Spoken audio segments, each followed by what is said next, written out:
अदृश्य मुकुट।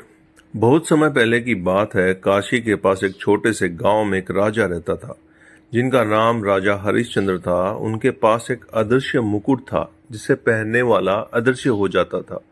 इस मुकुट के कारण राजा की प्रसिद्धि दूर दूर तक फैली हुई थी। राजा हरिश्चंद्र नेक और उदार प्रजा के प्रति सदैव कृपालु रहते थे, लेकिन उनकी एक इच्छा थी कि उनका यह अद्वितीय मुकुट हमेशा सुरक्षित रहे। इसीलिए उन्होंने एक विशेष पेड़ के नीचे से छिपा दिया था और केवल राजा ही जानते थे कि मुकुट कहाँ है। उसी गांव में एक गरीब चरवाहा था जिसका नाम था दीनदयाल।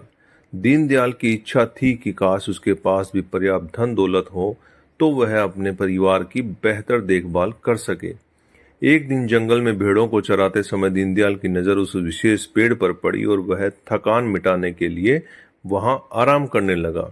न जाने कैसे उसका हाथ पेड़ के एक छेद में चला गया और उसे वहां कुछ महसूस हुआ। उसने जब वह चीज बाहर निकाली तो देखा कि वह एक अति सुंदर मुकुट था। दीनदयाल को यह नहीं पता था कि वह मुकुट कितना खास है, लेकिन जैसे ही उसने मुकुट को अपने सिर पर रखा वह अचानक अदृश्य हो गया। वह समझ गया कि यह कोई साधारण मुकुट नहीं है और उसने तय किया कि वह इसका उपयोग अच्छे कामों के लिए करेगा।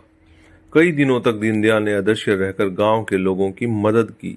वह चोरों को पकड़ता, गरीबों की सहायता करता और उनके चेहरों पर खुशियां बिखेरता।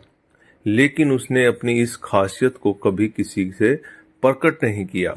लेकिन कहानियों की तरह हकीकत में भी एक मोड़ आता है। राजा हरिश्चंद्र को जब यह पता चला कि उनका मुकुट गायब है तो उन्होंने पूरे गांव में खबर फैला दी। उन्होंने सजा के रूप में ऐलान कर दिया कि जो कोई भी उसके मुकुट को वापस लाएगा उसे बड़ा इनाम मिलेगा और जो चोर होगा उसे बड़ा दंड। दीनदयाल को समझ में आ गया कि यह मुकुट राजा का है। दीनदयाल ने यह निर्णय लिया कि वह मुकुट वापस कर देगा, क्योंकि वह नैतिकता और सत्य की राह पर चलने वाला था। वह अदृश्य होकर राजा के महल में गया और मुकुट को वापस उसी स्थान पर रख दिया जहां से वह गायब हुआ था। जब राजा को मुकुट वापस मिला तो उन्होंने उस ईमानदार इंसान को इनाम देने का निश्चय किया। उन्होंने गांव में घोषणा की और दीनदयाल राजा के पास गया। दीनदयाल ने सच्चाई बताई। राजा उसकी ईमानदारी और नेकी से बहुत प्रसन्न हुए। उन्होंने दीनदयाल को गांव में उसकी मदद के लिए बहुत सारा सोना और धन दिया।